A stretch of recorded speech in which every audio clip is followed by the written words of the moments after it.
नमस्कार दोस्तों, एक बार फिर से आपका स्वागत है साइंटिफिक सनातन में। दोस्तों, अभी हाल ही में बागेश्वर धाम सरकार गुरुजी धीरेन्द्र शास्त्री जी ने अपनी बुक सनातन क्या है का विमोचन किया, जिसमें बताया गया है सनातन धर्म आखिर क्या है। इसके बाद चारों ओर सनातन को लेकर एक बार फिर चर्चाएं शुरू हो गई। वास्तव में बहुत सारे लोग नहीं जानते आखिर सनातन है क्या, क्यों इसको हिंदू धर्म से जोड़ा जाता है, कितना पुराना है और भी बहुत कुछ। तो दोस्तों, ज्यादा समय वेस्ट न करते हुए आइए जानते हैं सनातन के बारे में ऐसी बातें जो आपने पहले कभी नहीं सुनी होंगी। यदा यदा ही धर्मस्य ग्लानि भर्वति भारतः अभ्युत्थानं धर्मस्य तथात्मान सृजाम्यहम्। महाभारत का यह श्लोक सबसे ज्यादा इस्तेमाल किया गया है। महाभारत टीवी सीरियल से लेकर घरों में लगाए जाने वाले पोस्टर्स तक महाभारत की गाथा का वर्णन करते हैं। कृष्ण ने महाभारत के इस श्लोक में कहा है, जब जब इस पृथ्वी पर धर्म की हानि होती है, विनाश का कार्य होता है और अधर्म आगे बढ़ता है, तब तब मैं इस पृथ्वी पर आता हूँ और इस पृथ्वी पर अवतार लेता हूँ। इसका अर्थ तो यही है कि धर्म का नाश होने पर भगवान स्वयं ही पृथ्वी पर आते हैं। पर धर्म की परिभाषा क्या है और इसका नाश हो रहा है, यह कैसे तय होगा? धर्म के बारे में ना जाने कितनी बातें कहीं और सुनी गई हैं, लेकिन फिर भी धर्म का कोई एक मतलब शायद ही कोई निकाल पाए। आजकल सनातन धर्म को लेकर एक नई डिबेट शुरू हो गई है। आखिर क्या है यह सनातन धर्म? क्या यह हिंदू धर्म का दूसरा नाम है या फिर सनातन धर्म से ही हिंदू धर्म की उत्पत्ति हुई है? आज हम इसी बारे में जानने की कोशिश कर रहे हैं। पुराणों के हिसाब से क्या है धर्म? अगर हम गीता, रामायण, महाभारत को देखें तो अलग अलग जगहों पर धर्म की कोई ना कोई परिभाषा देखने को मिलती है। धृतराष्ट्र उवाच धर्मक्षेत्रे कुरुक्षेत्रे समवेता युयुत्सव माम कहा पांडवाश्रेव किम कुर्वत संजय। धृतराष्ट्र बोले, हे संजय, धर्म भूमि कुरुक्षेत्र में युद्ध की इच्छा से इकट्ठे हुए मेरे और पांडु के पुत्रों ने क्या किया? महाभारत के इस श्लोक में पहले ही धृतराष्ट्र ने युद्ध भूमि को धर्म भूमि बताया है। यानी धृतराष्ट्र मानते हैं कि महाभारत का युद्ध धर्म और अधर्म का युद्ध था, जिसका फैसला कर्म भूमि में होना था। यही कारण है कि युद्ध भूमि को धर्म भूमि कहा गया है। दोस्तों, अगर आपने कभी सुप्रीम कोर्ट के अंदर देखा हो तो वहाँ पर एक संस्कृत का श्लोक लिखा हुआ होता है, यतो धर्म ततो जय। जहाँ धर्म है वहाँ जीत है। यह श्लोक महाभारत में कुछ 11 बार आता है और अपने धर्म का पालन करने को कहता है। हमने महाभारत के कई श्लोकों में देखा है कि श्री कृष्ण स्वयं ही कहते हैं कि कर्म ही धर्म है। महाभारत के दूसरे अध्याय के 47वें श्लोक में लिखा है कि कृष्ण अर्जुन को सिर्फ कर्म करने को कहते हैं, क्योंकि फल देने वाले ईश्वर खुद है। ऐसे में अगर हम पुराणों के बारे में देखें तो यही पाएंगे कि कर्म को ही वहाँ धर्म बताया गया है। तो क्या है सनातन धर्म का अर्थ? वास्तव में सनातन का अर्थ है शाश्वत या सदा बना रहने वाला, अर्थात जिसका न आदि है न अंत। सनातन धर्म एक संस्कृत शब्द है जिसे अब हिंदी के तौर पर इस्तेमाल किया जाता है।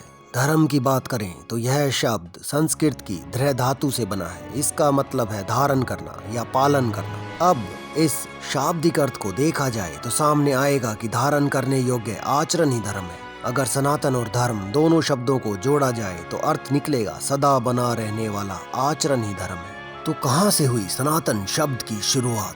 जब बात धर्म की हो तो ग्रंथों के मुताबिक सबसे पहला उदाहरण गीता में ही मिलता है। सनातन शब्द का प्रयोग भी अर्जुन द्वारा सबसे पहले किया गया था। कुलशे प्रणश्यन्ति कुल धर्मा सनातनः धर्मे नष्टे कुलम कुत्सनम कृत्सनम धर्मो भिभवतु। अर्थात गीता के पहले अध्याय के 40वें श्लोक में अर्जुन ने सनातन शब्द का प्रयोग किया है। अर्जुन ने कहा है कि जब कुल में दोष लगता है तो कुल के धर्म का भी नाश हो जाता है। गीता में कई बार सनातन शब्द का प्रयोग किया गया है, जहाँ उसका अर्थ सदा चलने वाला ही बताया है। कृष्ण जी ने भी गीता में ही कहा है कि आत्मा सनातन है, धर्म ही कर्म है। इसका क्या मतलब है कि आत्मा सनातन है, मतलब आत्मा कभी नष्ट नहीं होती, वह सदैव चलती रहती है। शरीर बदल बदल कर एक के बाद एक शरीर को बदलती रहती है, नए जीवन में ढलती रहती है। धर्म ही कर्म है। 1994 में आई किताब Hindus their religious beliefs and practices में जूलियस जे लाइपनर ने भी इसी रेफरेंस को सामने किया है। उन्होंने भी कहा कि सनातन शब्द का प्रयोग सबसे पहले अर्जुन द्वारा किया गया है। गीता और महाभारत के अलावा किसी वेद या पुराण में सनातन धर्म का जिक्र नहीं होता है। अगर हम मौजूदा समय की बात करें तो सनातन धर्म का जिक्र 19वीं सदी से ज्यादा बढ़ा है। यहाँ सनातन धर्म ने लोकप्रियता भी हासिल की और इसे हिंदू धर्म से जोड़कर देखा गया। हिंदू धर्म को सनातन धर्म की एक छवि माना गया है। अगर आप अलग अलग धार्मिक लीडर्स की बात करें तो सनातन धर्म की कई परिभाषाएं बाहर निकल कर आ चुकी हैं। गौरंगदास प्रभु जी कहते हैं, सनातन ईश्वर की सेवा करना ही धर्म है। ईश्वर सनातन है, इसी के साथ जीव यानी आत्मा भी सनातन है। ऐसे में सनातन ईश्वर की सेवा करना ही सनातन धर्म कहलाएगा। जाने माने धार्मिक और आध्यात्मिक गुरु जग्गी वासुदेव उर्फ सदगुरु जी ने कहा था कि सनातन का अर्थ है सदा चलने वाला और धर्म का अर्थ है नियम। यहाँ लोग धर्म को रिलीजन से जोड़कर देखते हैं, लेकिन असल मायने में धर्म का अर्थ आपके कर्म से ही है। सदगुरु ने ईशा फाउंडेशन के एक आर्टिकल में लिखा था कि धर्म का मतलब जानना है और इसका कोई रेडीमेड उत्तर नहीं हो सकता। यह एक खोज है जो लोगों को खुद के अंदर करनी होती है।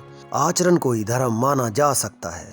आर्ट ऑफ लिविंग के फाउंडर आध्यात्मिक एवं मानवतावादी धर्मगुरु श्री श्री रविशंकर ने कहा था, हिंदू धर्म है समय के साथ चलने वाले सिद्धांतों का लेखा जोखा। उन्होंने अपने एक आर्टिकल में लिखा था कि हिंदू सिद्धांतों ने हमेशा गुरुओं और ऋषियों को मान दिया है। यहाँ ऐसे ज्ञान को सम्मान दिया जाता है जिसका आदि या अंत नहीं है और समय समय पर इसकी समझ और परिभाषा बदलना ही इस दुनिया की खासियत है। तो दोस्तों, क्या सनातन धर्म को गलत समझा जाता है? गौरंगदास प्रभु जी के अनुसार सनातन धर्म की परंपरा मूल रूप से प्रकृति और योग्यता के आधार पर कार्य करना थी। परम को ही वर्णों में बांटा गया था जिसे वर्णाश्रम कहा गया था, लेकिन इतिहास के कई कालखंडों में इसकी परिभाषा बदली और मौजूदा समय में यह जाति और छुआछूत के आधार पर भेदभाव के रूप में गलत तरह से लागू किया गया। वास्तव में वर्णों को इस क्रम से बांटा गया था कि जो जैसा कार्य करता है वो उसी वर्ण में रहेगा, लेकिन समय के साथ लोगों ने इसको अपने तरीके से तोड़ मरोड़ दिया और आज के समय में आप जो जाति व्यवस्था देखते हैं वह सनातन धर्म या हिंदू धर्म का नतीजा नहीं है, वह लोगों की अपनी सोच का नतीजा है। तो क्या सिर्फ हिंदू धर्म से जुड़ा है सनातन धर्म? मौजूदा हालात को देखें तो राजनीति से लेकर सामाजिक और धार्मिक कार्यों में भी सनातन धर्म हमेशा हिंदू धर्म से जोड़ा जाता है। लेकिन दोस्तों, हर एक धर्म की अपनी कुछ विचारधाराएं होती हैं। जैसे कि सनातन धर्म के अंदर पुनर्जन्म का जिक्र होता है, सनातन धर्म के अंदर 84 लाख योनियों का जिक्र होता है। इसके अलावा भी बहुत सारी ऐसी मान्यताएं हैं जो कि सनातन धर्म से जुड़ी हुई हैं। अब इन्हीं मान्यताओं को, इन्हीं परंपराओं को जैन धर्म में, बौद्ध धर्म में, सिख धर्म में माना जाता है। इसलिए सनातन का विस्तार हिंदू धर्म से भी बड़ा है, जिसके अंदर इसकी विचारधाराओं को मानने वाले सभी धर्म समाहित हैं। लेकिन ऐसे धर्म जहाँ एक ही जिंदगी का जिक्र होता है वह सनातन धर्म से जुड़े नहीं हैं, जैसे इस्लाम, यहूदी, ईसाई धर्म। लेकिन अगर हम आज के दौर में सनातन को देखते हैं तो सनातन धर्म की मॉडर्न परिभाषा और भारत में इसका विकास कैसे हुआ, सनातन धर्म के बारे में अभी तक हमने जितना भी जाना और समझा है उसके मुताबिक धर्म की परिभाषा कर्म और नियम से होकर गुजरती है।